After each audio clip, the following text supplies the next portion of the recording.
Hello, everybody. This is the Beef and the Deuce podcast. We are exclusively on YouTube. Check us out. Search us, Beef and the Deuce. Our website will show up, and obviously check us out on X, Twitter. Beef? Well, I'm doing fine, but Beef, how you doing? I'm surprised that you're branching out to different variety. I'm still speechless. Yeah.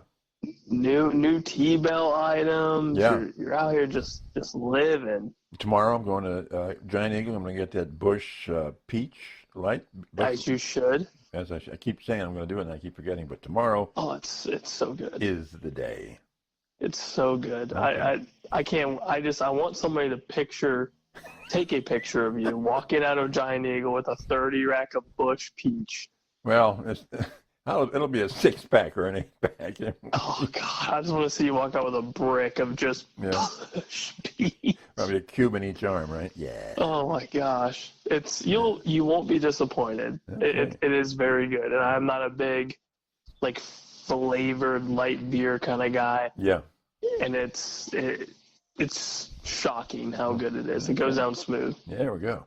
I am looking forward to it. Okay. Anything Buckeye-wise? Any Buckeye news?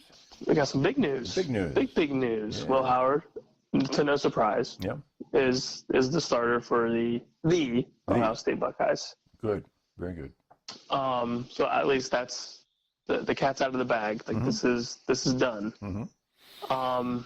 But going into that, as I'm reading through my research Mm-hmm. through the good old Twitter machine, you have a lot of haters and a lot of people that are happy about it.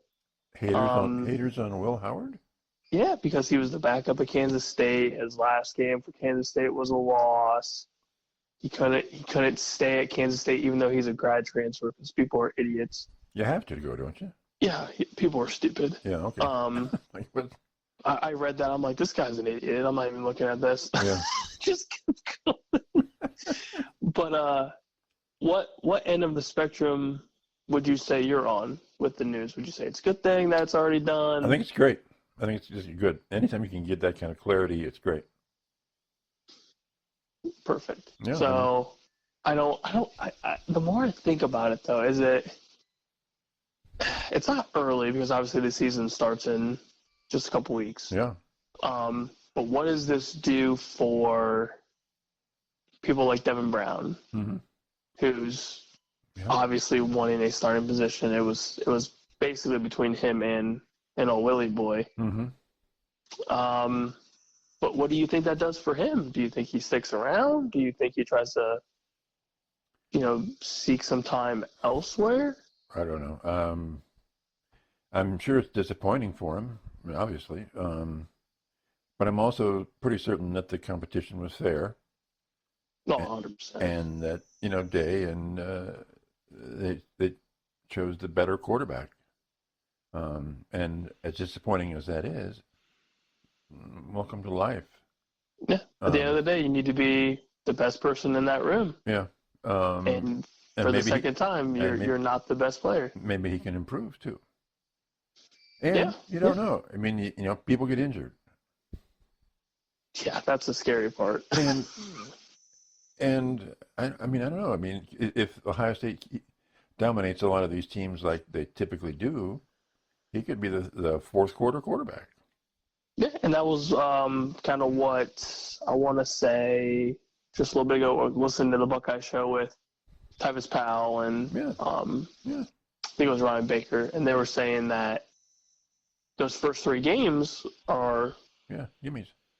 Pretty clutch for those backup quarterbacks like Devin Brown, Julian Sayin, maybe even little Lincoln boy. Yeah, they get some playing time they get play time, some exposure, which is great. Yeah. I'm very curious on the kind of the mindset of Devin Brown now that he's been beat out again. Mm-hmm. Like what does that do mentally for him? Is it just kind of like, well, screw this, I'm gonna go somewhere and play, which I think he could go pretty much anywhere and start. No, like he's got the talent to do it. And he has one more year after this, right? I think so, yeah. Yeah, I mean, obviously he could bail and go play at, Syracuse or something like that. Mm-hmm. possibly. But I don't. It depends on what he wants to do after college. Mm-hmm. I think if he wants to play in the pros, he should play here for one more year at least. I think he'll get a good amount of reps in in the fourth quarter or whatever, and I think he'll improve. And if he wants to go somewhere else next year for a starting gig, okay, that's fine. That's honest. I think Day would be like, okay, that's cool. But yeah, I mean, he's disappointed, but disappointments make you stronger. Yeah, and that's the other tough part I think of too is, say if he sticks around, next year rolls around, you've got Julian Sane, right. You've got Aaron Nolan. Yeah, but Howard's gone, right? Yeah, Howard's gone. So you have no idea what Lincoln's going to do. Right. You have no idea. And so it's another open competition. That's good. It's just crazy. I don't know. If I was him, I'd almost be like, all right, man, I think the writing's on the wall. If I want to do, this next level stuff, I want to go play. Like maybe you do transfer so you can at least get some sort of exposure more so than, goal line formations or. But where's he going to go? Your Iowa Hawkeyes. Oh, God. Apparently they have a pretty good quarterback this year, so I don't know, but yeah. Allegedly. He was with Michigan, right? The guy with Michigan. I think one of them. Yeah. One of them was. It's got to be better than last year. I mean, it can't be worse.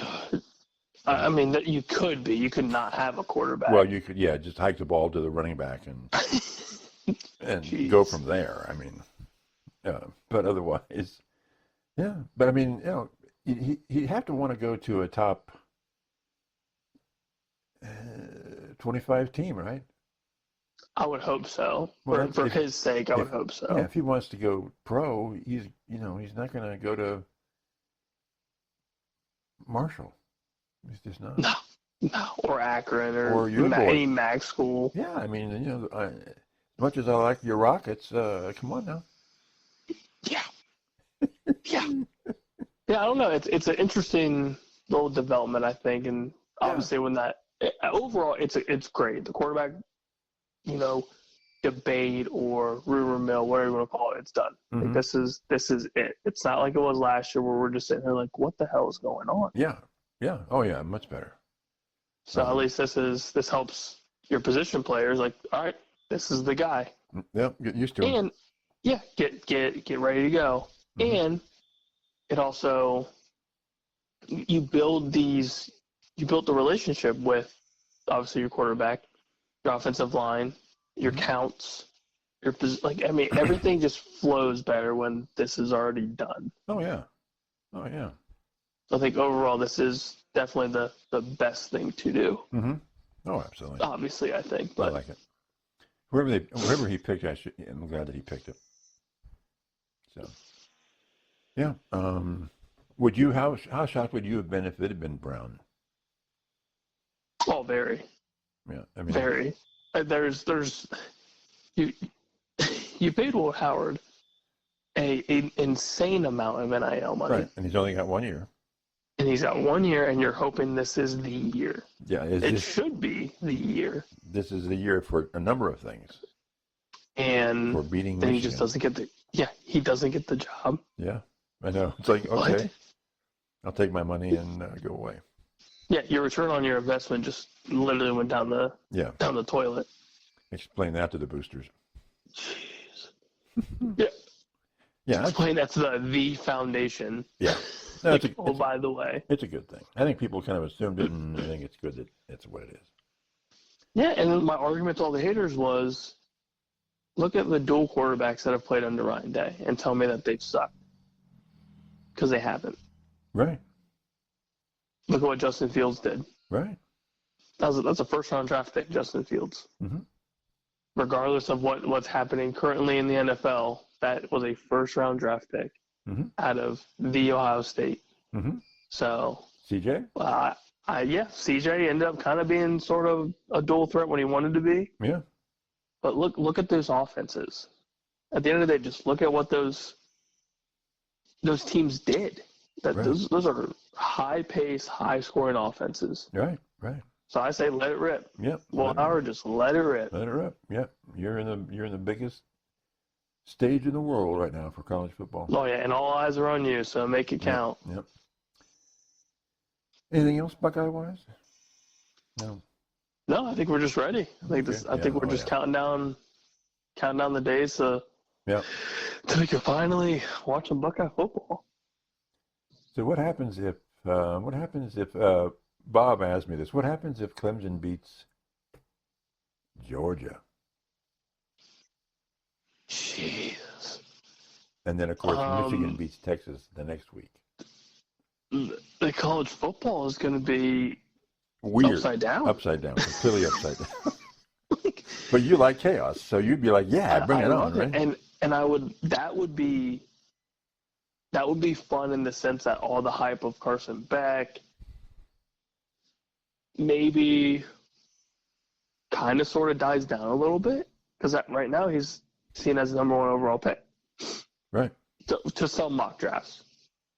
And then you've got this powerhouse that's been Georgia for a long time. 3 or 4 years, yeah. Does that dissipate almost immediately? I don't know. But does it? It turns the SEC. It turns the SEC upside down. Oh yeah, the SEC's up for grabs. Yeah. Just that one loss, everything's up for grabs now because you've got Texas looking in, who's probably going to have 1 or 2 losses. Yeah. Then the next week they'll lose to Michigan, and then it's just your top 2 dogs that just lost a game. If you're Bama, you're chomping at the bit. Oh. If you're Missouri, you're chomping at the bit. Ole Miss, yeah. Oh yeah, Ole Miss and Lane Kiffin sitting there just slobbering. Yeah. Just waiting. Like that is great. And I would love it. Yeah. I would love for the SEC to be up for grabs. Yeah. Wouldn't it be weird if what if Texas and Oklahoma dominated the SEC this season? Jeez. That'd be wild. Wild. Heads would be turning. Oh. Big time. Like yeah. Like Texas would make sense just because there's hype on Texas. Really there is nothing with OU. I know. There is nothing. Yeah, I know, but it's OU, man. Yeah. That's why they play the game. But it would be, it would be interesting to say the least. Yeah. What if OU comes in, say, 3rd in the SEC? I mean, that's a win for the program. Yeah. And obviously that's a kind of a, hey, screw you to all the haters initially for the merger of those two, them in Texas. Yeah. I mean, they might not be the championship, and they might not be in the, but they belong. They could upset the apple cart. Mm-hmm. And it shows they belong. Yeah. Just because they were, from a Big 12 that did nothing with defense. Right. Run on in and, hey, like we're here. Yeah, and it'd be good for OU. Obviously, it would be because OU. I mean, as much as people like Texas right now, the most storied, biggest institution out of the Big 12 is Oklahoma historically. Huge. Oh, absolutely. Been there forever. Yeah. I mean, that'd be awesome. That's quarterback you. Yeah, arguably it is. It is. Arguably it is. And say it isn't. Prove it isn't. I mean, Michigan. Well, let's take it. Actually, it might be Ohio State right now, but you never know. It could be. Yeah. It could be them, USC, OU. Yeah. It gets interesting. That debate gets real interesting. Yeah. Okay. Let's move on to the big question for you. And we're in the pros right now. Oh, by the way, thanks, Bob, for that question. I thought that idea where Clemson beats Georgia. I thought that was a brilliant concept. It is brilliant. And if it does happen, he's a genius. Yep. And he's going to get a lot of beer sent down there. A lot of Bush Peach. Bush Peach. Yeah. Okay. So my question to you was, okay, this is the AFC, and this is by seed order of the playoffs last year. Ravens, Bills, Chiefs, Texans, Browns, Dolphins, Steelers. Who stays and who goes away from this? In other words, who can return, and who do you think won't return? Oh boy. So I say Ravens stay. I think they're good. Yep. That's a given. Yeah. The Bills are very interesting. I think, and I know you love it. I think the Dolphins can win that division. Mm-hmm. And I think the Bills are going to struggle a little bit. If I remember right, their schedule's pretty bad. Kind of tough. Yeah, tough. So you think Dolphins are going to win the division? Do you think the Bills can make a wild card run? No, I don't think so. Oh, really? So the I Bills don't think so. In your mind, the Bills are out. I think the Bills are out. Okay. Chiefs, obviously, going to win their division. Yep. Given. I think Texans win their division, so they're in. Mm-hmm. Then we have Browns and Steelers. It's your boys. Yeah. I know you're a doubter, baby. You're a doubter. If they could get to 10 wins, obviously that makes everything a lot more interesting. Yep. Right. Okay. I say they get in. Okay. I say the Browns get in. Okay. Somehow, some way they get in. Yeah. I think the AFC North could easily have 3 teams get in. So do you think Steelers are supplanted by the Bengals, or do they stay in? I think so. I think Bengals get in outside of Steelers. Okay. So Steelers are out, Bengals in. Bengals in, probably is wild card. Yeah. Then who? All right. Then we still have one more spot because the Bills were eliminated. Who gets in? Oh boy. I'm gonna say I keep leaning towards Jacksonville. Somehow Jacksonville makes it. I think the South could be intriguing. As a wild card. I think so. Somehow, some way. You got Jags in as a wild card. Somehow, some way. Okay. I don't know why I like the more I think about it, I kind of give a little bit of hate on Jacksonville, but they have a tough schedule. Yeah. But I also think Trevor's allowed to have a bad year, and they kind of plummeted towards the end of the season. Okay. So that didn't help them. Yeah. But I think they have a good team overall. They have a good head coach, good overall team.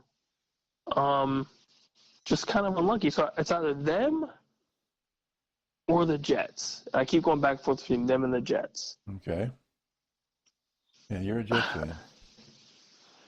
I just don't know about Aaron Rodgers. I know. Keep going back and forth with them. Yeah, I mean, if he starts and plays consistently. Yeah, if you could promise me a consistent Aaron Rodgers, then it's the Jets. Okay. It's 55-year-old Aaron Rodgers and the Jets. Okay. Now, for AFC North, you have the Ravens winning it. Is there a competition to win that division other than the Ravens? Or are they just going to take it? I think the Bengals could win it. Really? A healthy Joe Burrow, I think the Bengals can do anything with a healthy Joe Burrow, I feel like. So you're saying Bengals win division and Ravens are wild card? They could. I'm not gonna. I would say. You think the Bengals are their biggest competition to win the division? Yes. Okay. Yes. All right. How? Yeah, a healthy Joe Burrow with the Jamar Chase, T. Higgins duo is gross. How about the defense? It's really good. How about that defense? And then you have some solid pass rush on the Bengals side for defense. I mean, overall, Bengals have been. But if Joe Burrow's around, actually playing, Bengals can beat anybody. Okay. Right. They can go into Arrowhead and just beat up the Chiefs, and they have. Right. Okay. That's the best team in football right now. All right. That's my next question. Who's the Chiefs? Do the Chiefs have any main competition in their division?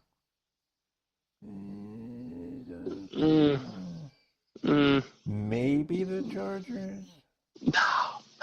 Oh man! Not with that receiver core. Absolutely not. Okay. You got Harbaugh, baby. Oh gosh, khaki pants can just stay. Just leave everybody alone. Khaki pants win. Yeah. Well, he does have a natty. That's right. He's been successful in the National Football. Okay. Yeah. I'm not saying it's a close chance, but I mean, I'm trying to find who else would it be? Denver? No. No. Oakland? No. No. Or Vegas? No. Vegas? No. I mean, if you have to pick it, it's the Chargers, but there's just it's an outside. Yeah, it is a long shot of long shots. Texas, dude. So you think the Jags can win, or you think the Jags will sneak in wild card? I don't know. Houston's just too good. On paper, they're too good. Mm-hmm. I mean, there's always that chance for a sophomore slump with CJ. Mm-hmm. But they just added so much more around him. Mm-hmm. It's almost hard to suck. Like outside of injury, it's almost hard to suck with that team on paper. Okay. I mean, you have a three-headed just monster for receivers. You have Stephon Diggs now with Nico Collins and Tank Dell, who's arguably CJ's favorite target when he's on the field. Joe Mixon comes from, obviously, the Bengals. Mm-hmm. So that's a huge threat in your backfield. Yep. And you have a defensive-minded head coach. And obviously the Houston defense was pretty okay. Yeah. So I don't see them not winning that division. Now, their schedule's tough. Tougher than what it was. Mm-hmm. And all eyes are kind of on that franchise right now. There's a lot of hype behind CJ. There's a lot of hype around this whole team. Does that pressure get to him? Nobody knows. So maybe that benefits Jacksonville because there's really not a ton of eyes looking at him right now outside of the fan base. Right. Now, Trevor did just get a massive contract, huge contract. Yeah. So there'll be eyes on him and see what he can do. Right. Is he going to produce? And I think he will. I think last year was kind of a fluke for them, especially towards the end of the season and missing out on the playoffs. But I think they have a good team. Overall, I think Jacksonville's good. Christian Kirk's, I would say a top receiver. Not the best, but he's definitely a top receiver.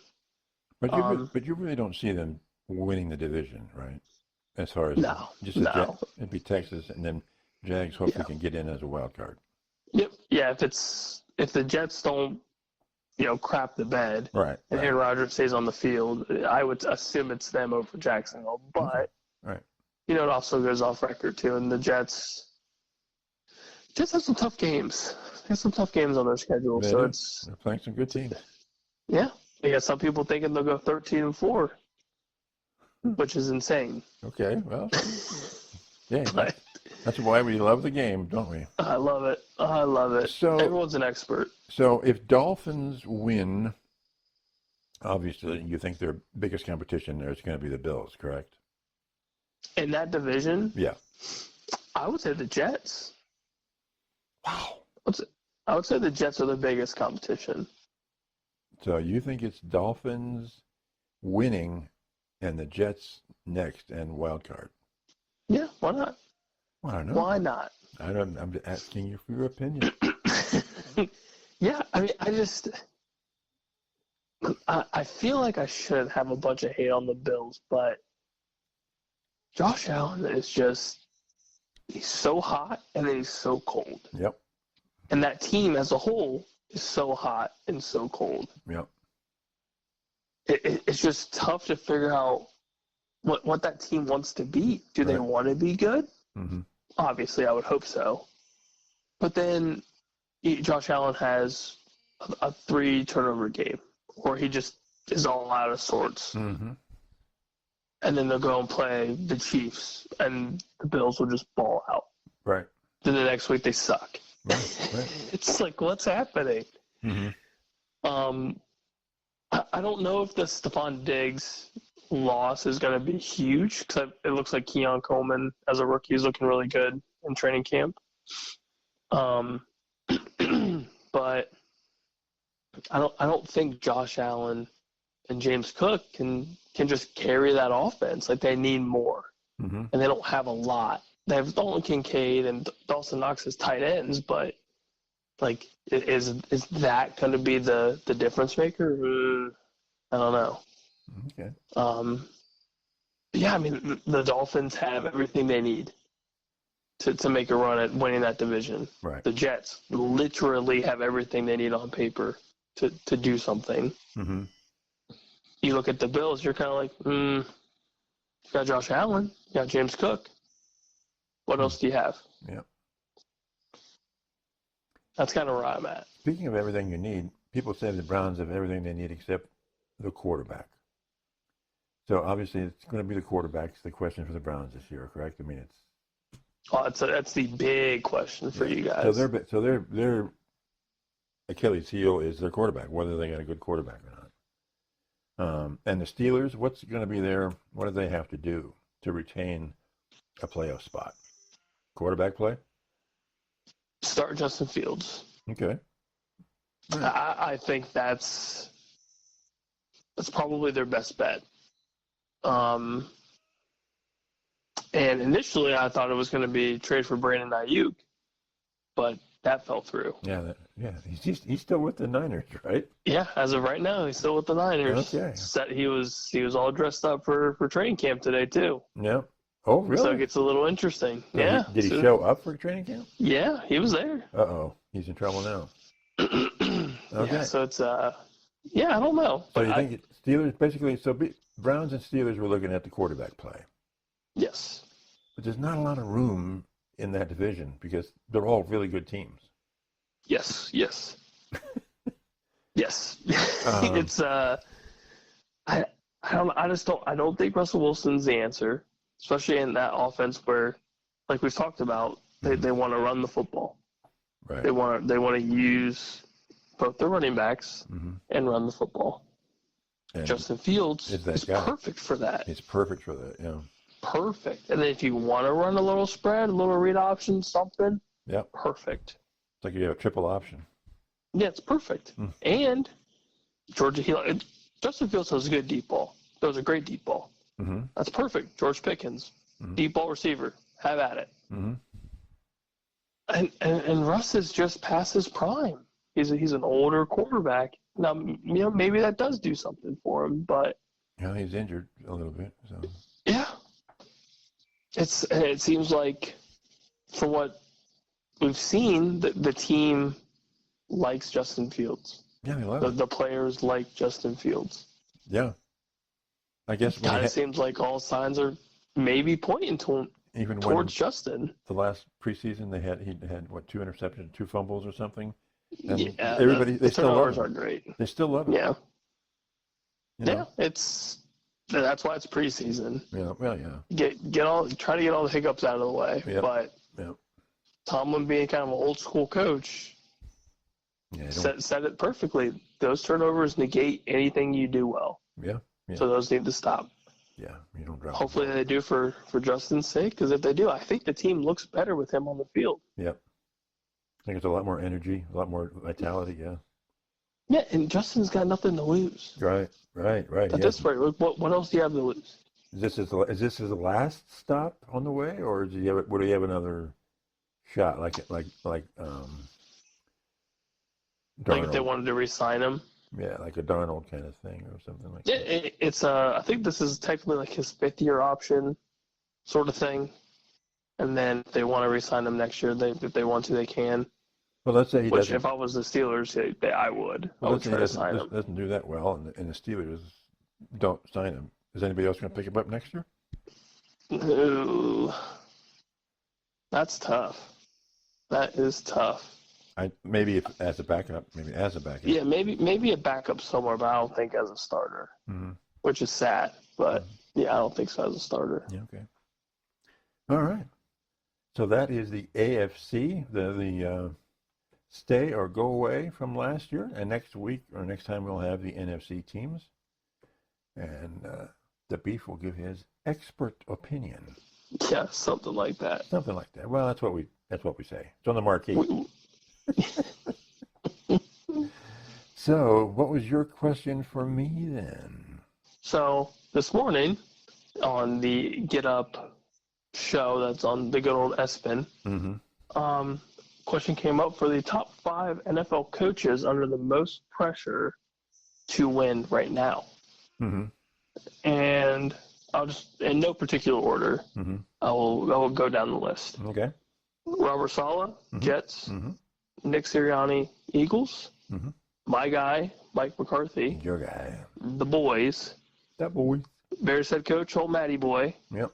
And the Giants, Brian Dabble. Dabble. Is that how it's pronounced, by the way? Dabble? I think it's Dabble, yeah. Okay.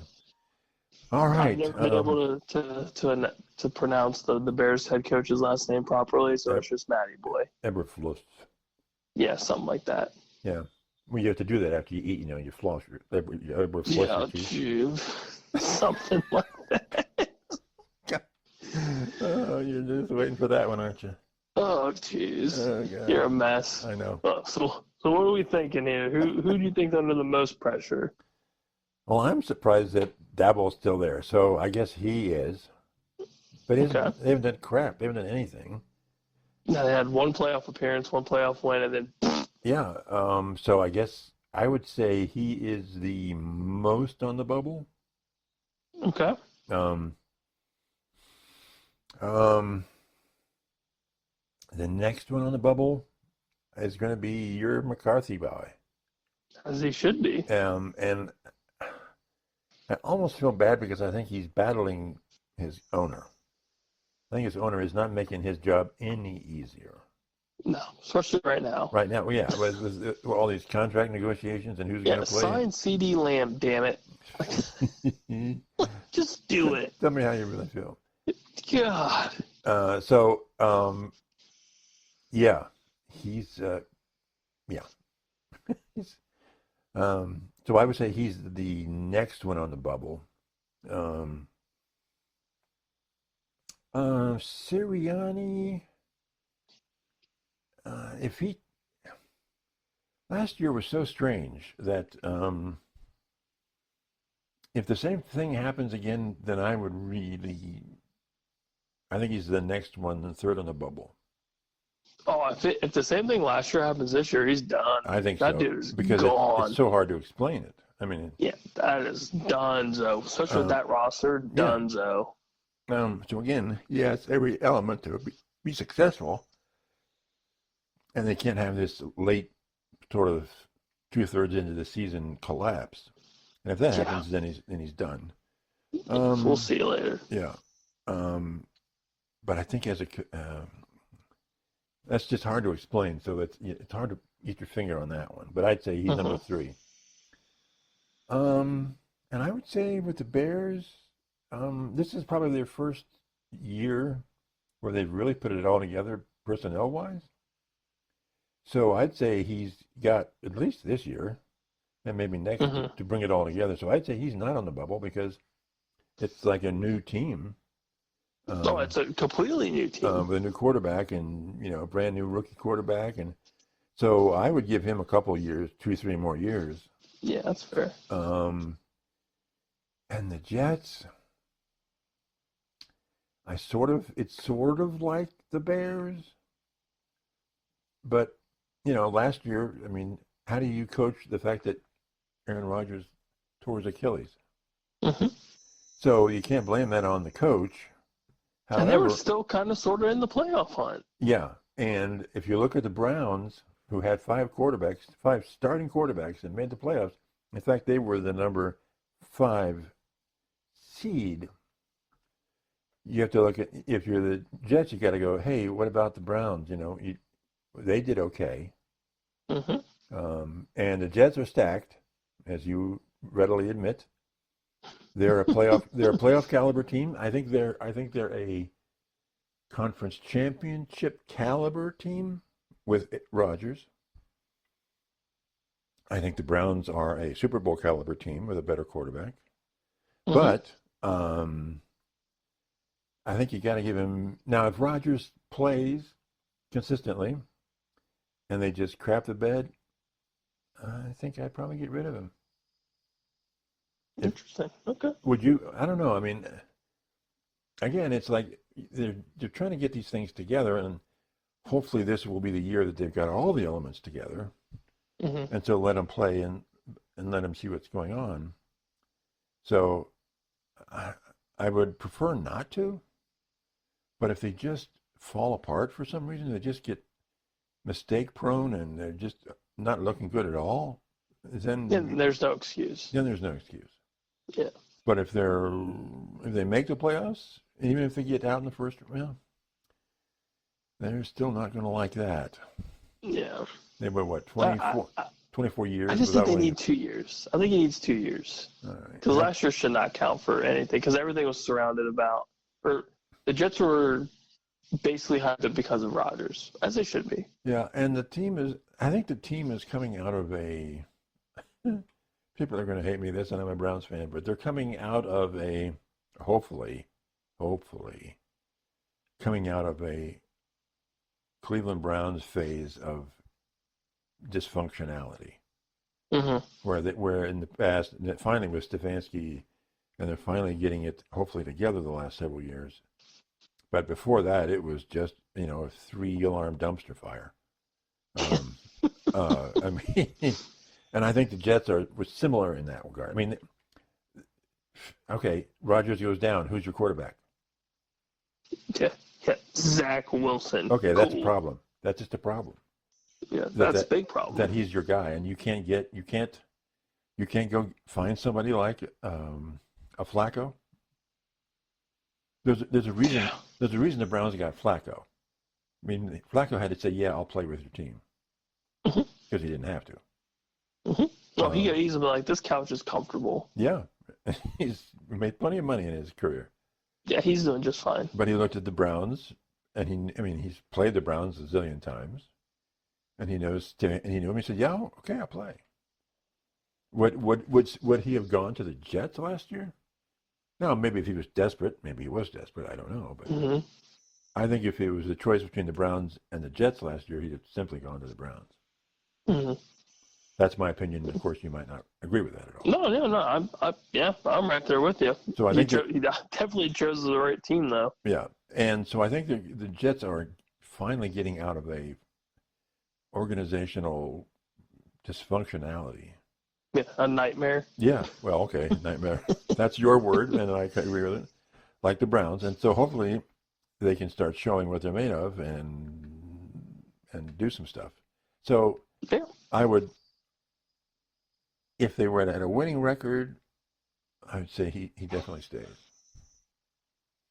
But if it's some reason it falls apart, which I don't anticipate an epic collapse of the Jets. I just don't. Yeah, unless another 4-play Achilles tear happens, which... Well, but that's insane. That was insane. Yeah. But again, you could probably get another quarterback from somewhere to fill in. Yeah, you would hope so. Yeah, because the Jets are stacked. I mean, you can reel off the people in this team. They're very good. Oh, it's insane. Yeah. On paper, this team is gross. And that's why the Browns won last year, because they got their act together. Yeah. Defense stacked. Mm-hmm. Amari Cooper, insane. Yeah. Like Jerome Ford played way better than anybody expected. Yep. Filling in for Chubb. Yep. And obviously Joe Flacco's out here just slinging it like he's 25. Having the time of his life. Oh, I loved it. And he loved it. And it was great. Yep. And they loved him. It was fun for everybody. Yep. So that's my response. How do you feel about my response to that one? So I would go Giants are the most ready to go with a new quarterback. Next is Dallas. I would give the Bears and the Eagles, the Bears and the Jets, no, because they're finally hopefully getting their act together. And Sirianni, if he can't get into the playoffs or something, then I don't know, but he should be fine. Yeah, you would think. You would think. I think the number one for my list is Nick Sirianni. Really? The teams that he's had last year and this year, no chance in hell last year's team should have sucked that bad. Yeah. Well, I agree. No chance. And it was a I don't even know what the right word for that downfall was, but it was. They don't either. It was terrible. Yeah. So, and I think. But maybe that's a one-off. Maybe that's just a one-off. Maybe. But I think pressure-wise, that Eagles front office is probably staring them down with this team, telling them you need to win. Right. Everyone knows that this Eagles team this year, this coming season, is gross. Like, this is a very, very good team on both sides of the football. Yeah. Do something. If you don't, you're done. And I think that's fair. Okay, so you have the Eagles number 1 on the hot seat. Then would it be the Giants after that? Mike McCarthy. I'd have him at number 2. The number 2? Really? Over the Giants? Yep, I'd have him at number 2. Okay. For obvious reasons. Then 3 would be Giants. Okay. Brandon will be 3. Okay. And then I would say Jets 4, Bears 5. Okay. Yeah.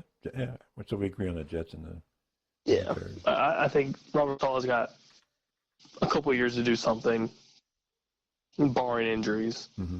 And then the Bears are starting over, so at least got to give the top dog at least a chance to prove something. So if Aaron Rodgers plays pretty well throughout the year, but they just don't make the playoffs, or get they're in and out, you're still fine with Saleh on that? Because that's the Bears. That's the Jets modus operandi, and then you're booted out. Yeah, that's tough. If it's because they got the elements below 500. If it's below 500, the seat's hot.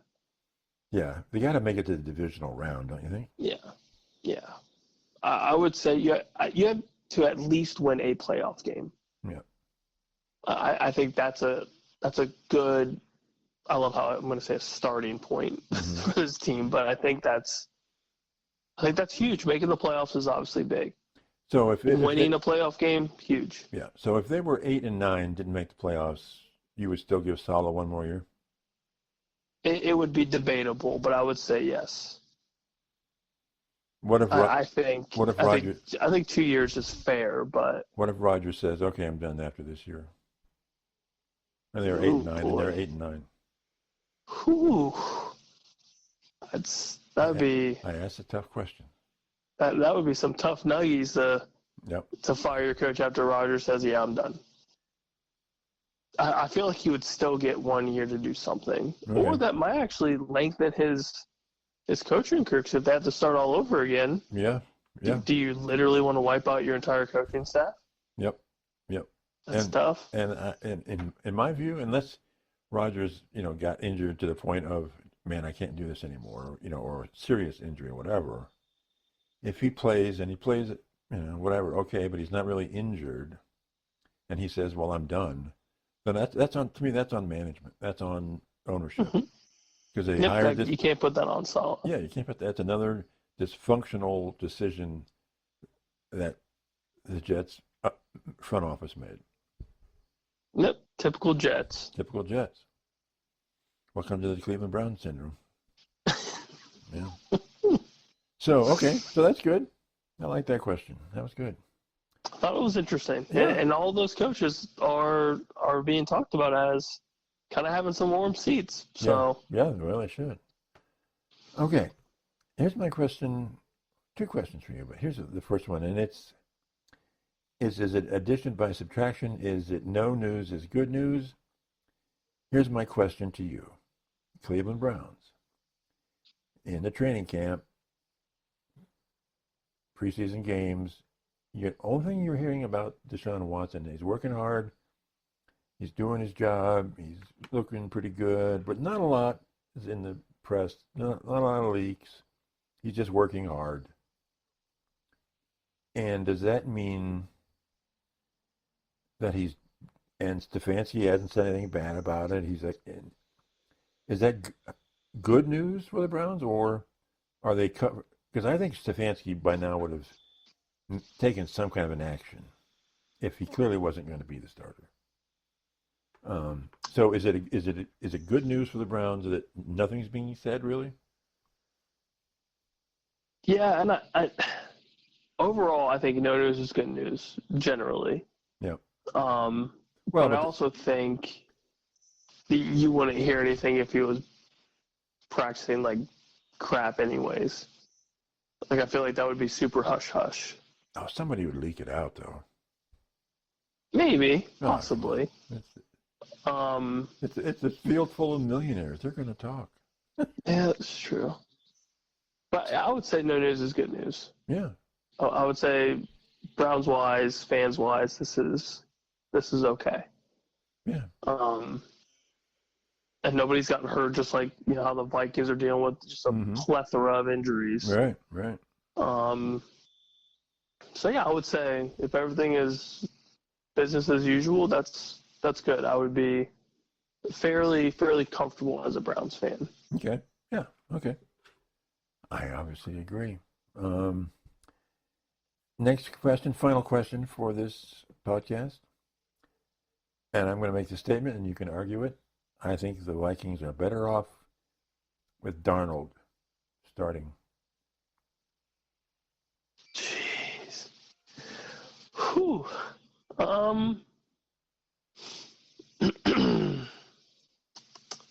That's a tough one. That is a very, very tough question. I think they paid him $10 million. I think experience-wise, it's better for the team. Well, but we're talking play. We're talking winning games. And then if you go through experience and him being around and having a year or so under Shanahan in San Fran, then you go to a similar-ish play calling style with Kevin O'Connell. That could be interesting. That could kind of lessen the growing pains from jumping from San Fran to Minnesota. So are you agreeing with me or disagreeing with me? I think I'm agreeing with you. Whoa! I think just because the unknown of J.J. McCarthy, right, and the one preseason game where he was chucking the ball deep against second and third stringers, like, okay, man, cool. Yeah. But when you play against mostly first teamers, you look like crap. Yeah. Now you're a rookie, that's fine. You're in the preseason, that's fine. But I will take a veteran over an unknown rookie initially. But I think overall, I think Darnold could do something. I think that team could be interesting. And I think if I'm Justin Jefferson, I'm not insanely disappointed. Because you see Darnold at USC back in the day, good passer, good overall passing quarterback. He just had some crap luck in the Jets. Being drafted as a Jet sucks regardless. Yeah, that. There you go. That sucks for you. Yep. And then you get dumped to Carolina. Carolina's a dumpster fire. Yeah. So there's nothing you can do down there. And then you go to San Francisco, and you kind of learn a thing or two in a franchise that kind of knows things. So yeah, maybe there is some hidden talent with Sam Darnold, but I think overall I would have, outside of this whole first round draft pick quarterback, they should start game one. They obviously signed Sam Darnold for $10 million, like you said, for a reason. Somebody sees something in Sam Darnold. Right. So yeah, I think overall, I think they'll be better. Season wise, with a quarterback that plays a similar play style to Kirk Cousins, pocket passing quarterback. Right. And look what Kirk Cousins did in Minnesota for the time there. Yeah. Wasn't all too bad. He was pretty okay. So yeah, I think I agree with you. I can't believe I'm saying this, but I think I'm agreeing with you. I do think this is Darnold's last stop on the train.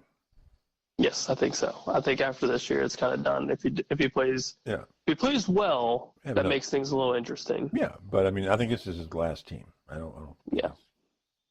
Going anywhere. I think so. I think so. Yeah, all right. On that note, that's it. You got anything else? I think we're pretty good for right now. Yeah, I think so. I think we're ready to dive on into the NFC next time. Yep, NFC. That'll be interesting. Yeah, my boys. The AFC is so competitive. So many powerhouse teams and quarterbacks. Yeah, and the NFC is just cut and dry. Yeah. As of this year, they're pretty cut and dry. Yeah. Okay. All right. Well, we'll talk to everybody soon. Check us out on X again. Bye.